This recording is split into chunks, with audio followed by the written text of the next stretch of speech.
Lucas Vandermeer had started his day like any other.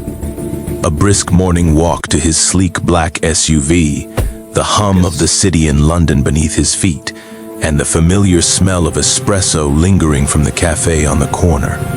To everyone around him, he was just another executive on his way to the office, calm, controlled, utterly untouchable. But Lucas didn't know that today's ordinary ride would upend everything he thought he knew about his carefully structured life.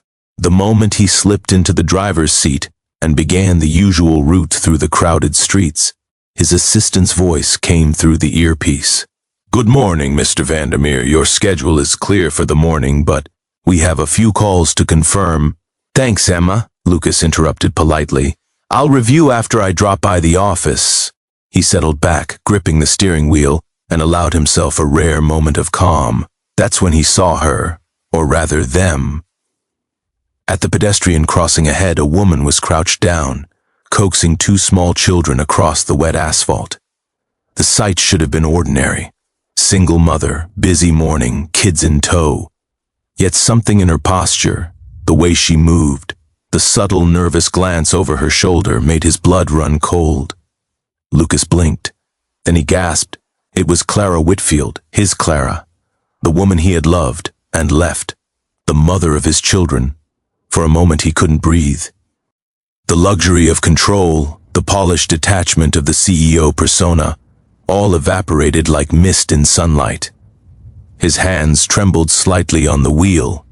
Clara had changed. Her hair, longer now, caught the morning sun.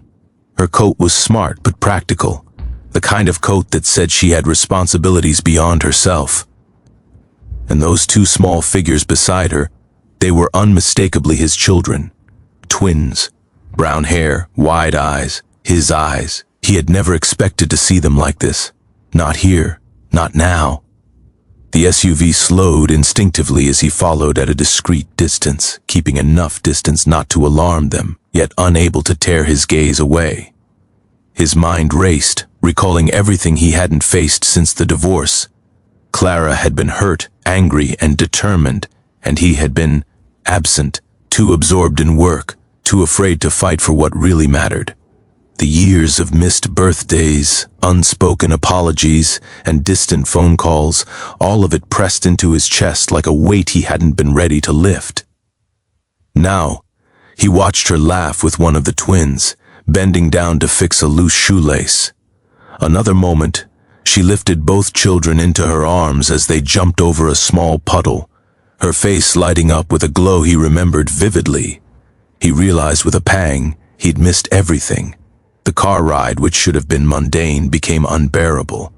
His pulse hammered in his ears as he contemplated his next move. Should he stop? Should he speak? Or simply follow and watch from afar, pretending this was a normal part of his day? Clara reached the bus stop and settled the children in their seats on the curb. She pulled out a smartphone, tapping away rapidly. Lucas's breath caught again. She wasn't expecting him. She had no idea that he had been following silently in the black SUV, weaving through traffic, every inch of the street familiar because he had once navigated it with her by his side. The thought stabbed him. She had been handling this on her own for years, alone. He had missed years of her strength, of their children's growth. The bus arrived, and Clara lifted the twins carefully onto it, securing them with practiced hands. She gave the driver instructions before turning toward the street, and Lucas noticed the fleeting shadow of sadness cross her face. Something about that glance, brief, vulnerable, real, made him slam the brakes instinctively. Not hard enough to be dangerous, but enough to catch her attention. Her eyes widened as she saw him, frozen for a moment, trying to place him. "Lucas?" she whispered, voice sharp with shock and disbelief. He swallowed hard. "Clara." Time seemed to freeze. The hum of traffic, the cries of pedestrians, the low rumble of the bus, all faded. Only her face and the small children she held in her arms mattered. What are you doing here?" she stammered, gripping the edge of the bus for support. I didn't expect," he began, then stopped. Words felt inadequate. the apology he wanted to give, the explanation he needed to have. For all collided inside him. "You shouldn't have followed me," she said firmly, her voice cracking just slightly. But the tone softened immediately when the twins waved at him shyly, little hands lifted like flags of innocence and recognition. Lucas's chest tightened. He hadn't seen them properly since birth, and now, there they were, unmistakably his. He felt every lost moment, every missed milestone, pressing him to the edge. I had to see you," he admitted quietly. "I had to see them. All of you." Clara took a step back, shaking her head. "You have no idea what it's like to be alone with them. You left Lucas. You disappeared." "I know," he whispered, "and I regret every second of it. I never stopped thinking about you, about them, about what I lost." The twins, curious, leaned forward slightly, peering at him through the windows of the bus. One of them tugged on Clara's coat. "Mommy, is that Daddy?" Clara's expression faltered. The question caught her by surprise, unprepared for the innocence that mirrored his own. She looked at Lucas, eyes flashing with a mixture of anger and fear, then down at the children. "Yes," she said finally. "This is Lucas." Lucas nodded slowly, swallowing the lump in his throat.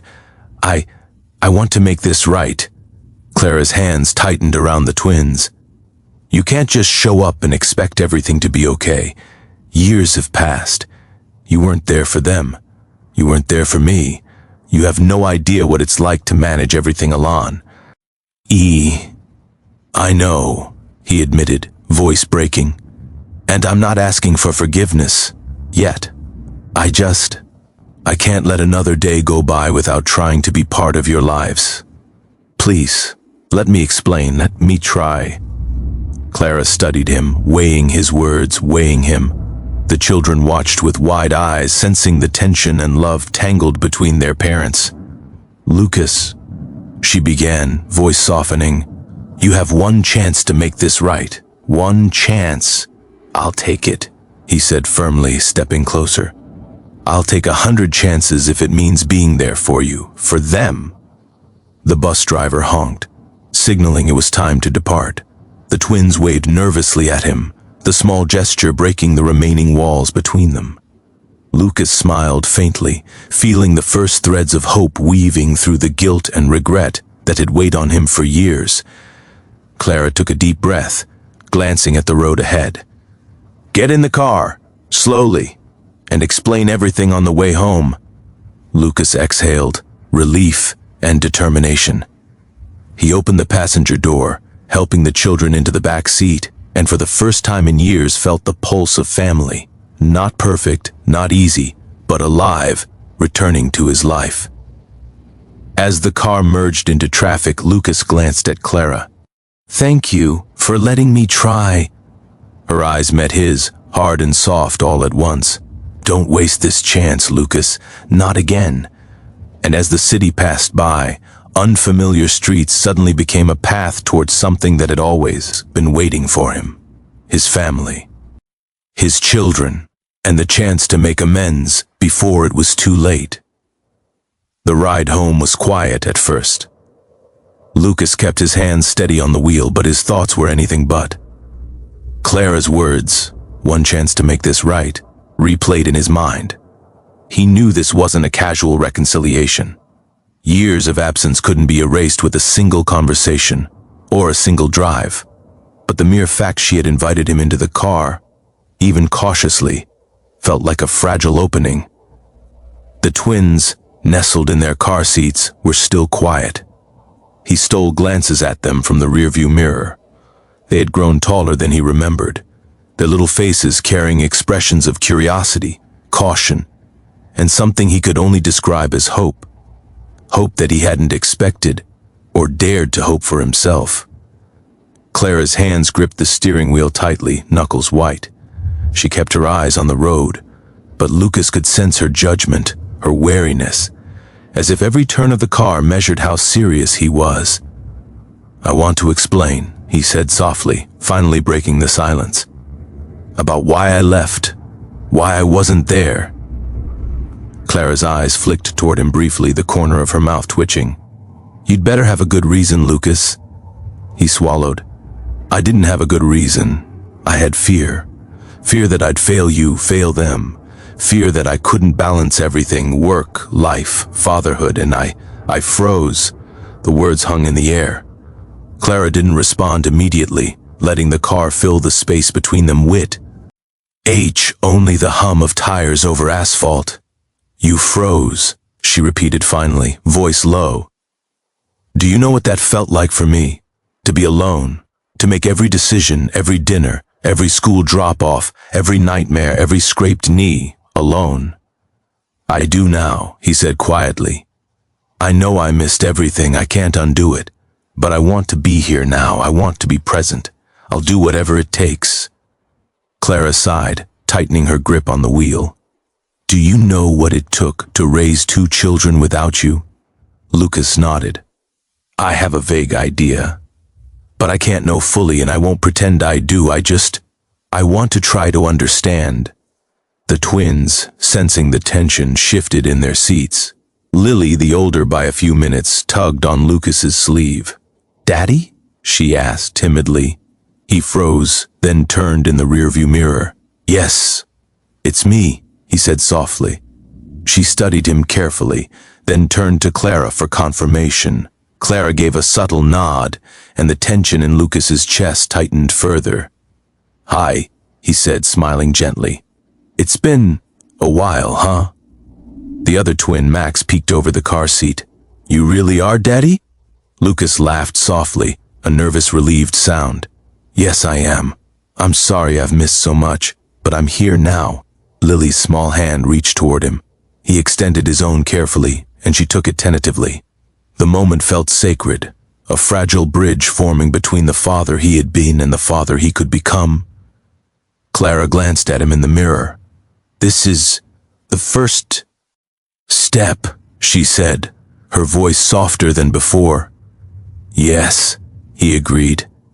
And I'll take 1,000 more if it means being part of their lives. The ride continued in silence, punctuated by the soft questions of the twins. What do you do, Daddy? Asked Max. I work, Lucas replied carefully. I make sure people's companies grow and succeed. But that's not as important as this right now, he added, glancing at them in the mirror. Lily tilted her head. Will you play with us when we get home? Lucas's heart ached. Of course. I want to play, read stories, help with homework. Anything you want. Clara exhaled, her hand loosening on the wheel. You can't undo the past, she said. But if you're serious, you'll show up every day, not just when it's convenient. I will, he said, his voice firm. I promise. No excuses. By the time they reached Clara's apartment, the sun was dipping low, casting gold across the street. Lucas parked quietly outside, unsure how to proceed. Clara turned to him, her eyes searching. I'm letting you into our world now, she said, but be warned, there are rules. The twins come first, always. I won't let you hurt them or manipulate them to make yourself feel better. I understand, he said, and I won't. I promise. The twins rushed inside, dragging Lucas along under Clara's watchful eye. They led him to the living room, pointing to toys and books, showing him the little world they had built without him. Lucas knelt down to their level, laughing and asking, Gee, questions. They giggled, and for the first time in years, Lucas felt a connection, raw and real, beyond spreadsheets, boardrooms, and corporate walls. Clara watched quietly, arms crossed, measuring every word, every gesture. But inside, she felt something she hadn't allowed herself to hope for. Maybe he really had changed. Maybe he could be trusted. Later that evening, after the children were tucked into bed, Lucas and Clara sat at the kitchen table, both sipping tea. The room smelled faintly of cinnamon and baked bread, the twins' favorite snack earlier in the day. You're serious, Clara said finally. This being here, it's not a whim? "I've never been more serious in my life," he replied. "I can't change the past, but I can be here now. For you. For them." Clara nodded slowly. "Then we start small. You can't expect instant trust. It has to be earned." "I'll earn it," he said. "Every day if I have to." For the first time in years, the tension between them didn't feel like a wall, but a bridge slowly forming. It wouldn't be easy. There would be doubts, fears, and setbacks. But there was also hope. As Lucas left that night, Clara stood at the doorway, the soft glow of the apartment behind her. "One step at a time," she said. He nodded. "One step at a time," he repeated, meaning every word. The ride home was quieter, contemplative. He thought about the text messages he would send, the days he would spend building trust, the moments he had lost, but could now regain, and deep in his chest, he felt something that had eluded him for years, a second chance. A chance to be the father, the partner, the man he had always wanted to be. Finally in the open, no excuses, no distance, just family. The morning after Lucas's first visit, the apartment was unusually quiet. Clara had left the twins at preschool, giving herself a few precious hours to breathe. Lucas had offered to take the children, but she declined. She needed to see if he could handle responsibility without her constant supervision, but she also wanted to control the pace. Lucas, however, had other plans. When the twins returned home, Lucas was there, apron on, attempting to make pancakes. The kitchen smelled faintly of butter and vanilla, but the first pancake had burned slightly, filling the room with a bitter scent. Lily wrinkled her nose. "Daddy, I think it's burnt," Max giggled. "It's smoky," Lucas laughed, waving his hand in mock surrender. "Okay, first attempt, less smoke next time." Clara, observing from the doorway, kept her expression neutral. "Remember, they eat healthy. No sugar on pancakes." Lucas saluted playfully. "Yes, chef." The twins joined him at the counter, helping him stir batter and pour syrup. Their laughter was musical, but Clara noticed how Lucas's eyes softened every time he caught one of theirs looking at him. It was these little moments, mismatched syrup, flour on the counter, sticky fingers, that made her heart ache in ways she hadn't allowed herself to feel for years. After breakfast, Lucas suggested they go to the park. Clara hesitated. She wanted to observe, but she also wanted to see if he could genuinely engage with the twins. The park was bustling with families, joggers, and dogs. Lucas walked beside the twins, holding their hands, letting them lead him to the swings. He pushed them gently, teasing them with jokes, and for the first time Clara allowed herself to relax a fraction. "You're really trying," she said softly. "I mean it," Lucas said. "I don't get many second chances, and I refuse to waste this one." The twins ran ahead, their laughter filling the air. Clara noticed how Lucas's posture had relaxed completely around them. Gone was the tension of the boardroom. In its place was a genuine attempt at connection. But the peace was short-lived. Lucas's phone buzzed repeatedly. He glanced at it and frowned. Emails from the office, urgent matters, investors pressing for answers, board members requesting meetings. Clara noticed immediately. "Work? Yes," he said, almost apologetically. "But I'm not leaving. Not now." The twins, sensing tension, tugged on his sleeve. "Play with us, Daddy," Lily exclaimed. Lucas smiled. "Yes, of course. Just one quick message." Clara's jaw tightened. "Lucas, if you're here, you're here. They need you fully." He met her gaze and nodded. "You're right." He slid the phone into his pocket. Clara felt a small flicker of hope. Maybe he truly understood this time. Later that afternoon, as the sun dipped low, Lucas suggested a game of soccer in the small backyard. Max kicked the ball toward him with all his might. Lucas bent, catching it with ease, then feigned a dramatic fall. The twins squealed with delight. "You're cheating," Lily shouted, laughing. "Not cheating," Lucas replied, smiling. "Strategically losing." Clara leaned against the doorway, arms crossed, and watched. Her mind swirled with conflicting emotions. He'd been absent for years, but now, Seeing him genuinely try, she felt a mix of admiration and fear. Admiration, because he had the courage to return. Fear, because she wasn't sure she could trust him completely yet. Evening arrived, and the children were bathed, fed, and tucked into bed. Clara and Lucas sat in the living room, the silence heavy but comfortable. "You're doing well," Clara said finally. "But this is only the start." "I know," he replied, "and I'm prepared to fail, to stumble, as long as I don't give up." Clara studied him. "You can't just apologize and expect the past to vanish. The twins, they remember your absence. I remember your absence. You have to show up consistently, every day." "I will," he said. "Not just for them, for you too. I don't want to lose this chance." She exhaled, the tension in her shoulders easing slightly. "Then prove it." "I will," he promised. The next day, Clara received a message from her boss at the architecture firm where she worked. An urgent project deadline had shifted. She sighed. "Work woe. LD have demanded long hours." But today she hesitated. Lucas, sensing her distraction, asked, "Do you need me to step in with the twins?" "Yes," she admitted, relief in her voice. I have to finish a design presentation, and I can't leave the twins alone today." Lucas smiled. "Don't worry, I've got this."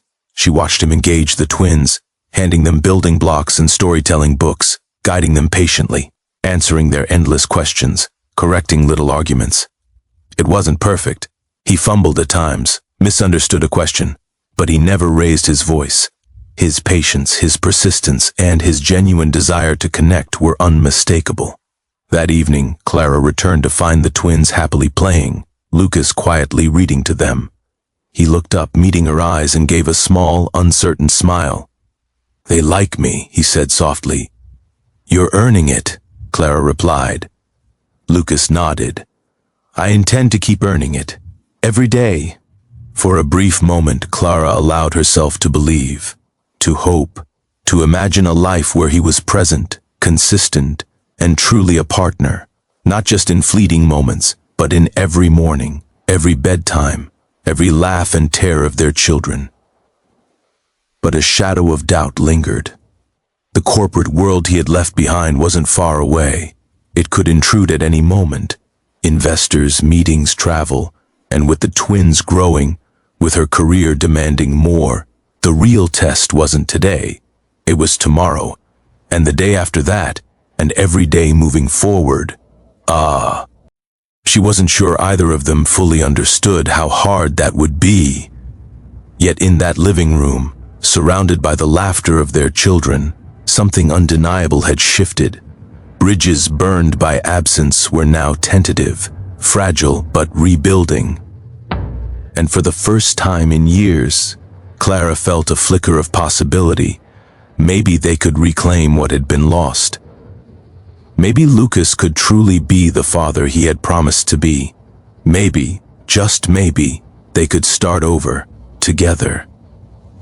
The next morning, Lucas woke early to a flurry of notifications. His phone buzzed relentlessly. Emails marked urgent, messages from board members, even a few from international investors. His company, Vandermeer Holdings, demanded attention at all hours, and today was no exception. He glanced at the clock. 7:30. Clara had already left for work, and the twins were preparing for school. Lucas exhaled, tension coiling in his shoulders. He had promised himself he would prioritize family, but work intruded immediately. Max tugged on his sleeve. "Daddy, can you help me with my homework?" Lucas knelt beside him. "Of course, champ. Let's tackle it together." But even as he helped, his phone buzzed again. A quick glance revealed a video conference request with the board. Lucas groaned.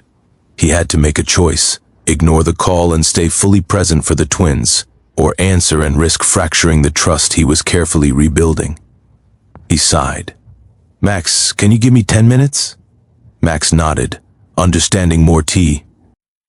He should, and returned to his workbook. Clara arrived shortly afterward. She carried a stack of files, her expression brisk but warm. "Morning," she said, planting a kiss on each twin's head. Then her gaze met Lucas's. "Are you okay?" Lucas ran a hand through his hair. "It's work. They want a strategy update, and they want it now." Clara crossed her arms. "You promised them you'd show up. For them, not your email." "I know," he said, voice tight. "But I can't ignore it entirely either." She studied him, torn between empathy and frustration. "Then prove you can balance it," she said.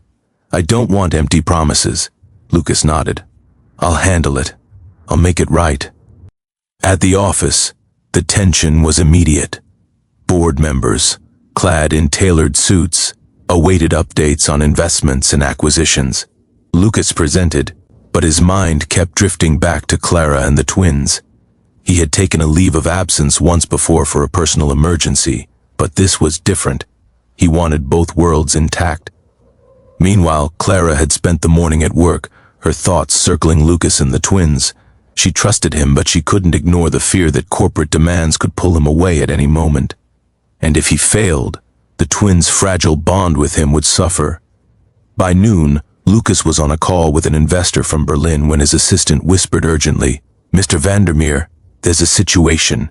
Your children are upset." He froze. "What do you mean?"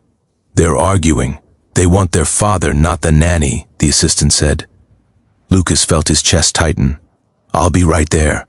He left the office mid-call, apologizing profusely to the investor.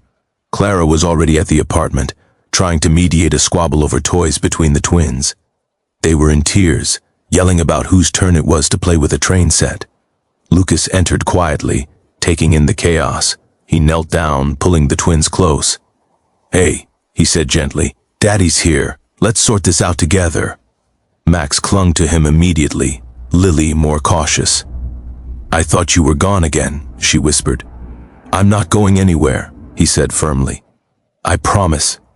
Clara watched silently, her heart both as welling with hope and tightening with worry. Could he maintain this balance? Could he truly be the father he claimed to be while managing the pressures of a global corporation? Later, Lucas and Clara sat at the kitchen table while the twins napped. Lucas rubbed his temples.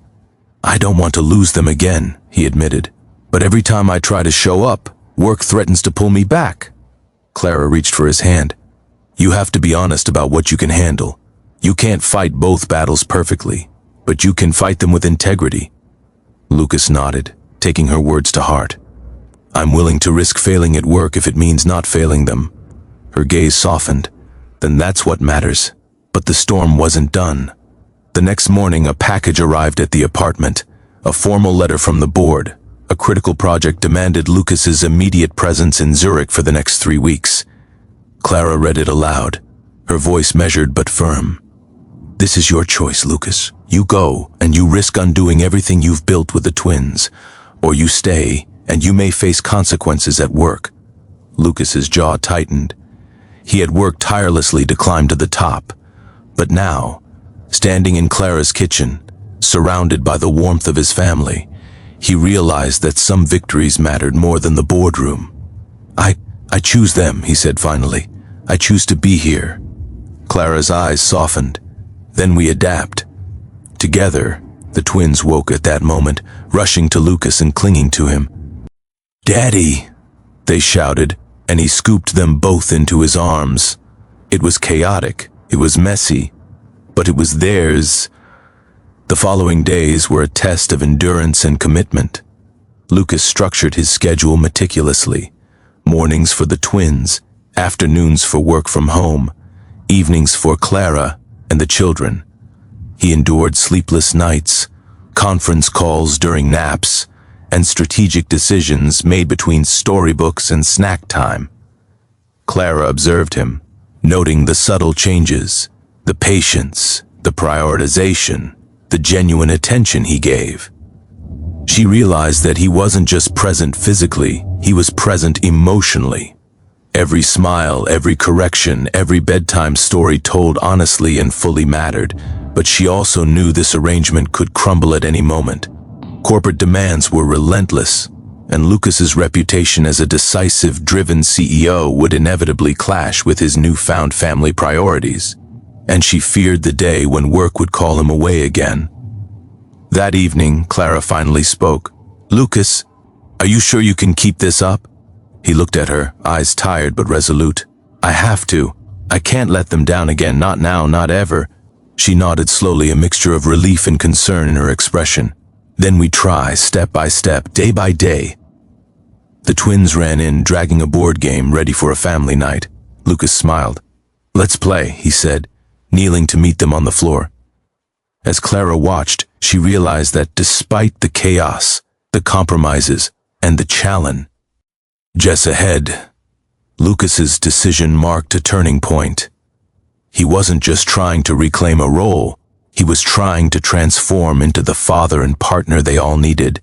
And perhaps, just perhaps this time, it would last. The weekend arrived, and with it, a rare sense of calm.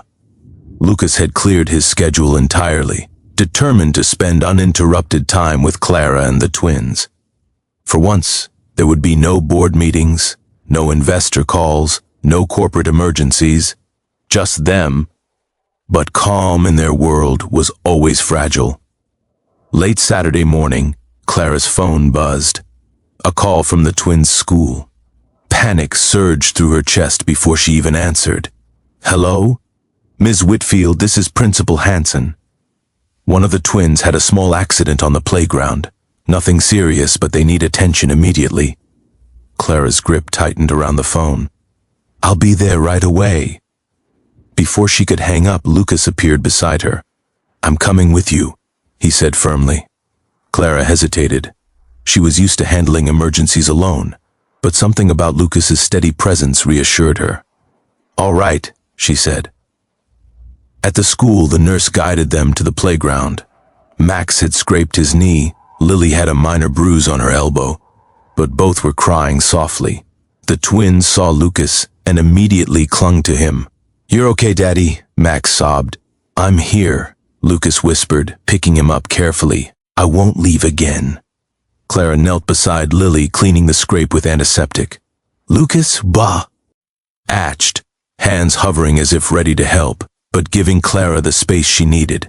The simple act of supporting her, without taking over, impressed her more than any grand gesture ever could. Once the twins were bandaged and calm, they left the school. The air between Clara and Lucas was heavy, filled with unspoken acknowledgement. This wasn't a crisis, it was a test. How would Lucas react under real pressure when the children needed him and work loomed in the background? "I'm proud of you," Clara said quietly. "You handled this well. You didn't panic. You stayed calm. That matters." Lucas exhaled, finally allowing himself to relax. "Thank you. I've waited so long for a chance to be present for them, for you. I won't squander it." Clara met his eyes. "Prove it. Every day. I will," he said, determination etched in every line of his face. That evening, they had dinner together. The twins recounted their day, laughing at minor mishaps, teasing Lucas for his exaggerated expressions. Clara smiled quietly, realizing how much her heart had softened toward him. After dinner, they played a board game. Lucas let the twins win small rounds, teaching them patience and strategy in equal measure. He laughed, stumbled, and cheered with them, his corporate armor stripped away, leaving only the man they needed. Clara watched, leaning back in her chair. She realized that trust wasn't built through words, apologies, or promises alone. It was built through consistency, patience, and action. Lucas had been absent, yes, but his presence now was deliberate, intentional, and unshakable. The following week brought another challenge. Lucas's company announced a surprise shareholders meeting in New York. Emails and calls piled up. Investors expected decisions. The board expected results. Clara braced herself for him to leave. "You don't have to go," she said. "We can manage here." Lucas shook his head. "I have to, but I'll make sure it won't interfere with them. I'll work remotely where I can, and when I can't, I'll make it up immediately. They come first, Clara, always. The twins, overhearing, cheered. Don't go too far, Daddy, Lily said. Lucas smiled, kneeling to their level. I won't, I promise. It was a delicate balance, corporate duty and family life. But for the first me, Lucas understood that prioritizing didn't mean abandoning. Days later, he returned from New York. Clara and the twins greeted him at the airport, rushing into his arms. I missed you, Max said. Me too, Lucas replied, holding them close. He turned to Clara. And I missed you most of all. Clara's eyes softened. You kept your promise, she said. I did, he said, and I'll keep it every day. The weeks that followed were not without difficulty. Work demanded attention, and sometimes Lucas had to travel. But he always communicated, always returned, always made the twins' needs and Clara's trust a priority. The children began to relax completely around him, sleeping in his arms, asking for stories before bed, seeking his comfort in ways they hadn't for years. Clara, too, felt her walls crumble, replaced by a cautious but real hope that this time he wasn't going anywhere. One quiet evening, as the family sat together reading bedtime stories, Clara leaned against Lucas. You've changed, she said softly. I had to, he admitted. You, the twins, you demanded it, and I realized something important. I never want to miss another moment. Life is too short. She smiled. I believe you. Months later, the small apartment that had once been a place of solitude now radiated warmth, laughter, and life. Lucas was fully integrated into the family, teaching the twins how to ride bikes, helping with homework, and participating in school events. Clara observed quietly, realizing that the man before her was not just the CEO of a multinational corporation, but a father, a partner, and someone capable of love in its most profound form. One evening, as the family walked along the riverside, Lucas held Clara's hand. I know I can't erase the past, he said, but I can spend every day building a future, for them, for us. Clara squeezed his hand. And I trust you. This time, it's different. The twins ran ahead, laughter echoing, while the sun dipped below the horizon. Lucas looked at Clara, his heart full. I don't need perfection, he said. I just need this, us. I have no doubt, Clara replied. We'll make it work, together. For the first time in years, Lucas felt a complete, unshakable peace. He had returned not only to the children he loved, but to a family he thought he had lost forever. And as the city lights reflected on the water, he knew that no board meeting, no investor, no corporate demand could ever replace this. This was life, real and unfiltered. The past had been painful, and the road had been difficult. But in the end, the CEO had learned the most important lesson of all. Family is worth every sacrifice, every risk, and every choice. Lucas looked down at the twins, then at Clara, and whispered quietly, Thank you for letting me back in. She smiled softly. You never really left, Lucas. You were just finding your way. And in that moment, under the twilight sky, the family, healed, whole, and stronger than ever, walked forward together. More stories will keep coming, so please don't forget to like and subscribe.